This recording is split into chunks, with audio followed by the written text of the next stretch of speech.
Hey guys, welcome back. Today we're doing part 2 of the Somatology Laboratory Weapons preview. And this time we're going to do the second half of the ones that we didn't cover from the last video from last Saturday. If you haven't watched part 1, I highly would suggest that. I'll have it linked on the description below. Again, the instance is releasing in a couple days, December the 5th, and like the previous one, each class except expanded classes get level 4 weapons, 3 sets, well 3 at least. There are 170 level requirements and all of them have 2 card slots. First, we're going to take a look at the Archbishop Weapons, the Penitentia, Adorare Staff, and the Lucis Flail. Now for the Penitentia, it cannot be destroyed. M attack plus 175. You get 5% of holy property magic damage. M attack plus 4 per refine rate. At plus 9 you get Magnus Exorcismus and Judex damage by 30%. And at plus 11 you get an extra 20% damage for Magnus Exorcismus. It is a staff, one-handed, attack 100, and this is definitely better than the holy stick that I've been using for my ME build. It has pretty good stats. You might have to switch some stuff around to get around the whole VCT reduction, ACD and whatnot. But this thing is pretty good. You will most likely see a video about this by next year. So yeah, it's something that I'm really looking forward to. Now the Adorare Staff is, it's another one-hand staff for the Archbishop. Cannot be destroyed. M attack plus 240, which is actually pretty big.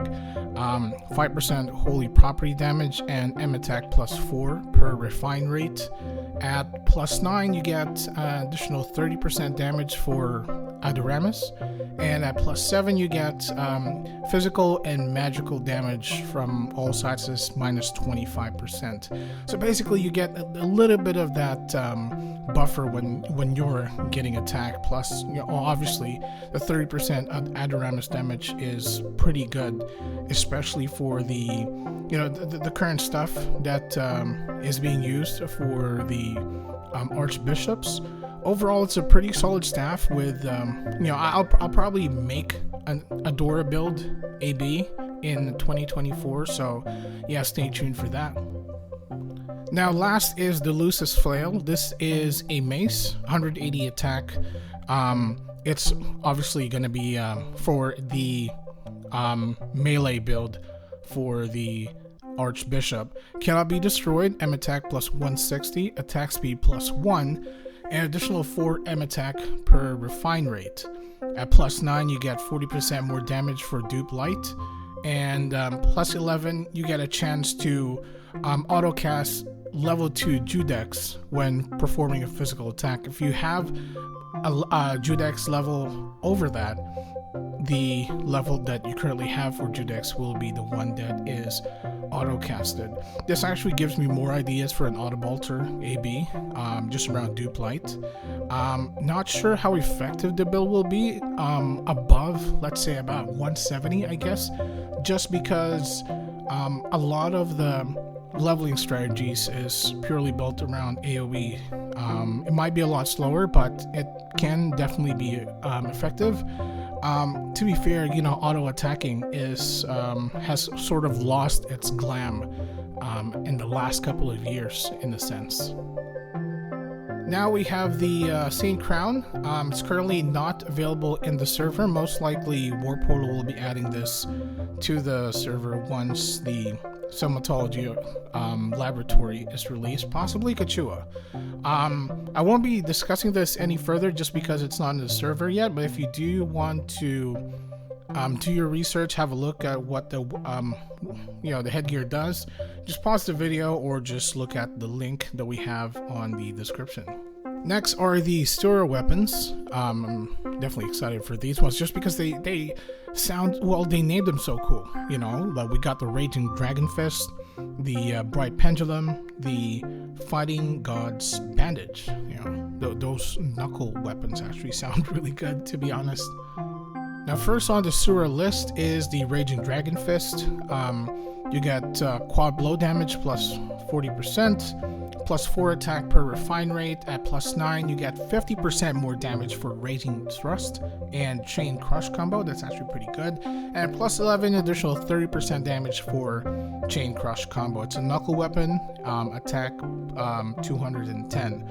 This actually makes me want to make a Sora, just an F2P build, because this is actually pretty good.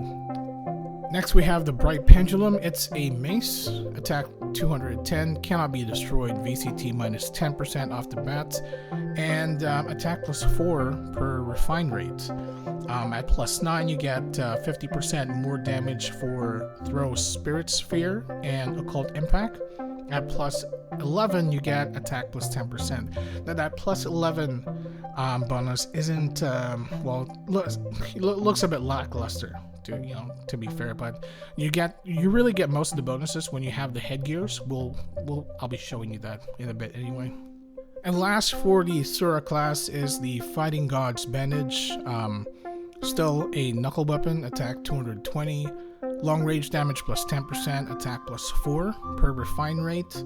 At plus 9 you get 40% damage for knuckle arrow, and at plus 11 you get 7% after cast delay reduction.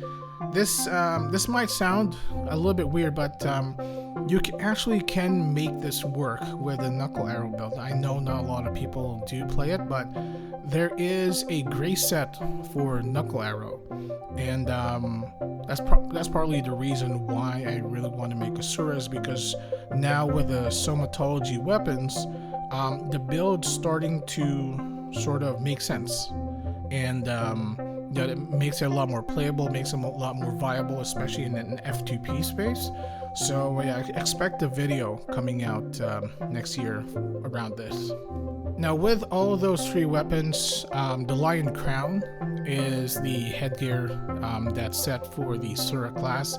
It's not yet on the server as of this upload, but if you want to do your research, you can pause the video. Like I said, I'll also have it on the description down below. Now to my favorite class, the Ranger. We get 3 different bows: the Sharp Star, Falcon Shooter, and the Aiming Bow. I'll be honest, I've really been waiting for the Somatology Lab update for a very long time, and I've been doing my research. I've been dreaming of getting these bows, just to test and sort of change the meta a bit, and it's finally happening. Just a couple days, but obviously we have to wait for the headgear. But let's talk a little bit more just around the bows. First, the Sharp Star, crit plus 5, critical damage plus 1% per refine rate. That's actually pretty good. At plus 9 you get 7% long range damage, which is kind of odd for a bow that's built for focus arrow strike. Obviously at plus 11 you get focus arrow strike damage, but it's only at 10%. Now it does look small, but if you're going to sort of pair it with a headgear later, you can sort of pause and read it. You'll find that it actually gives a lot of additional damage. Focus arrow strike in itself already does too much damage in the sense right now, for the Ranger class, I guess. And yeah, it's something that a lot of people play. I love playing focus arrow strike as well, if I want to run an instance really quick. But yeah, hopefully they do release the headgear, because this bow is definitely going to come in handy. Next, for my favorite build, the Falcon Shooter, long range damage plus 5%, attack plus 4 per refine rate. At plus 9, 25% arrow storm damage. Yes, we want that. At plus 11 you also get arrow storm cooldown minus 0.7 seconds. Now it sounds like it's not a lot, right? But if I show you the headgear later, you'll understand that this can easily replace Ignis Cap Type K and Virtual Bow as staple headgear and bow combos for the Arrow Storm build, like what we have now. Last, we have the aiming bow, solely for aim bolt. After cast delay minus 5%, and another 1% reduction for ACD per refine rate. This is actually pretty good because you need a lot of ACD reduction for aim bolt. At plus 9, you get aim bolt damage plus 30%. At plus 11, additional 15% damage. That's a total of 45% aim bolt damage, really. And you also get minus 1 second cooldown, which definitely covers the cooldown reduction, even for like Scarlet Dragon Bow, Awakened Scarlet Dragon Bow. This would easily go toe to toe with sort of that weapon or that weapon slot. But aim bolt is oddly not a popular build, just because it's not AoE, but it does a lot of damage. You'll see it in the coming months. Hopefully I'll have a video around it, but for now we're just gonna wait for the headgear to arrive. Speaking of the headgear, we have the Celestial Jewel Crown. Now I want to talk more about this. If you want to try to understand what I was talking about earlier, you can pause the video and look at what the headgear does. Otherwise, if you want to continue, I will have the link available on the description of this video. Now, the Wanderer and Maestro class actually share a weapon, the Wind Gale. The Wanderer class has the Heart Whip and the Scarlet Ribbon, and the Maestro class has the Black Circle and the Antique Cello. Now, it's good to sort of put into mind that the Heart Whip actually has the same stats as the Black Circle, and the Scarlet Ribbon has the same stats as the Antique Cello. So we're sort of going to show the stats and sort of refer to them interchangeably in this part of the video, just so that we don't waste any time, make this video any longer. First, the Wind Gale, long range damage plus 10%, additional 1% long range damage per refine rate. That's actually pretty good. At plus 9, you get Severe Rainstorm plus 30%. Very good damage.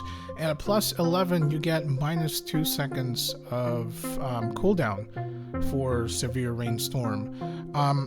It gives quite a bit of damage when comboed with the headgear, although I do still prefer Bagrisha Rhythm, I think, because I think that one lowers the cooldown by 2.5 seconds, which says a lot, especially for Severe Rainstorm. Attack 200, and obviously for Wanderers and Maestros. Next, we have the Black Circle and the Heart Whip. Both stats are interchangeable. M attack plus 190, neutral property damage plus 10%, and M attack plus 4 per refine rate. At plus 9, you get plus 20% metallic sound damage, and at plus 11, you get 2 seconds reduction for metallic sound. I actually wish this was a reverberation weapon. Metallic sound for me is just sort of missing the AoE factor. Otherwise, it's still an effective skill. It's still, the damage of metallic sound is pretty good. It's just that, it just lacks that whole AoE thing. And, especially with how the meta is nowadays, AoE is really the most preferred route for most builds. Last, for the Wanderer and Maestro build is the Scarlet Ribbon and the Antique Cello. Off the bat, VCT minus 10%, long range damage plus 1% per refine rate. You get Severe Rainstorm cooldown minus 1 second at plus 9, which isn't much, to be honest. At plus 11, you get minus 20% SP consumption for Severe Rainstorm. I actually expected some Severe Rainstorm damage bonuses here, but oddly enough, it's just the LRD, which is, it's definitely weird for me. Safety Loot or the Safety Whip from the Warlock Weapons actually gives 2 seconds of cooldown. It has more VCT and ACD reduction as well, so I don't think this can actually top that. Although I'd still stick with the Bagrisha Rhythm. so I can actually combo it with the Demon's Familiar. Plus, obviously, 2.5 seconds cooldown reduction is a lot better.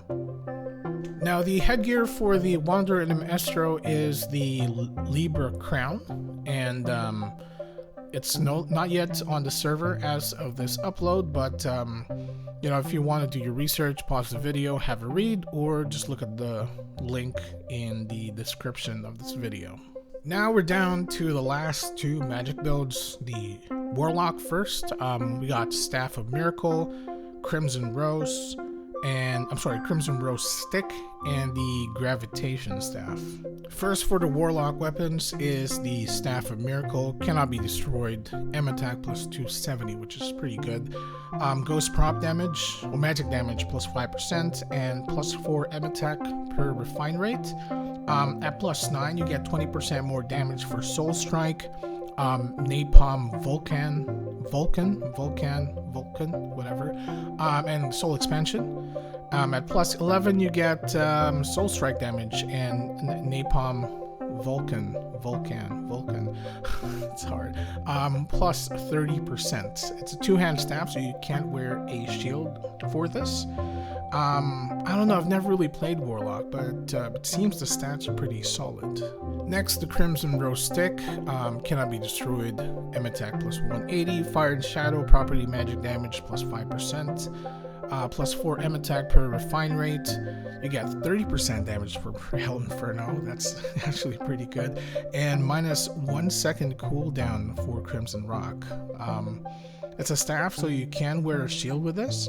I actually already have a build for this one. I'd actually prefer using it with the old Magic Stone Hat and ODR, or the old Detachment Ring, just because you get more cooldown reduction from that. Take note, Crimson Rock has, I think, a 5-second cooldown, if I'm not mistaken, so they get minus 1 second here, another 1 second from the old Magic Stone Hat, and another 1 second if you have the, I think, if it's plus 10, and with old Detachment Ring, that's another half-second reduction. So you're looking at about 3.5 seconds, which is viable. I don't know how it's going to work, but I definitely want to try it with the Crimson Rose Stick, although it actually has some pretty good bonuses when you pair it with its headgear combo. Last, for the Warlock, the Gravitation Staff, cannot be destroyed, M attack plus 280, neutral magic damage plus 5%, and M attack plus 4 per refine rate. At plus 9, you get plus 30% damage for Gravitational Field and Drain Life. It's actually pretty big. And at plus 11, you get 2-second cooldown reduction for Gravitational Field. It is a two-hand staff, so you can't wear a shield with this.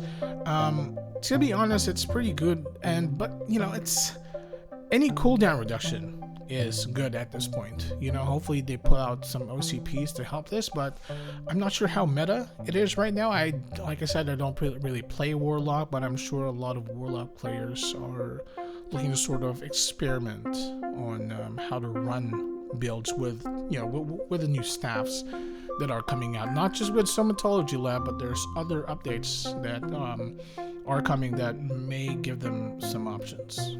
Now, the headgear for the Warlocks is the Jade Crown. As of this upload, it's still not in the server, but if you want to have a look, just pause the video and read through it, or just click on the description on the video. Last is the Sorcerer Weapons. Are the Sorcerer Weapons. We got the Boltigan, Psychic Spear Rod, and the Dust Grave. Now first, the Boltigan, M attack plus 175, you got Fire, Cold, and Lightning Ball damage plus 20%, and 4 M attack per refine rate. At plus 9, you get 30% more damage for the Fire, Cold, and Lightning Bolt, and at plus 11, you get 50% damage for Heaven's Drive and Earth Spike. This, I tell you, the stats on this thing is pretty solid. I wouldn't mind making a bolter sorcerer at this point. Also, the gear is interchangeable with a bolter shadow chaser, so you can actually, you know, make both, and boltagen here and platinum dagger on the other one, like what we talked about in part 1 of the weapon previews. Next, the sidekick spear rod cannot be destroyed, 180 M attack, neutral and wind property magic damage plus 5%, and 4 M attack per refine. At plus 9 you get psychic wave damage plus 30%, and at plus 11 you get a 2-second reduction for Veritier Spear, which is actually not that bad. This actually makes me want to play Sorcerer now, just because of the amount of support the class is getting, and it definitely does look effective. Last of the weapons is the Dust Grave. Indestructible still, cannot be destroyed, M attack plus 180, water and earth property magic damage plus 5%, and 4 M attack per refine. At plus 9 you get 30% damage for Diamond Dust and Earth Grave, and at plus 11 you get an additional 20% damage for both Diamond Dust and Earth Grave. Now I wish Jupiter Armor was implemented in the game, just to lower the cooldown for Diamond Dust. If you don't know what Jupiter Armor is, just have a look, search for it in Divine Pride, you'll understand what I mean. But yeah, this is man, if we get Jupiter Armor, this would actually be amazing. Last of the headgears is the Spinal Diadem, still not in the server as of December 3rd, 2023. So if you want to have a look at what it does and the bonuses, pause the video or just look up the link on the description below. And so guys, that is it for part 2 of the Somatology Lab previews for the weapons. The last video we talked about mostly the physical classes, and here it's mostly the magic classes, save the ranger, I guess, we can call it magic. But yeah, hopefully you guys, this helps give you an understanding of what's to come on the 5th December, that's in a couple days. And hopefully it gives you some ideas on the builds that you're going to use, or the headgear especially is something that we are all waiting for, especially for the people that are trying to sort of change it up a bit, more combos and whatnot. But hopefully this gives you the information that you need. And if you like the video, give it a thumbs up, subscribe to my channel, and I will see you guys next time.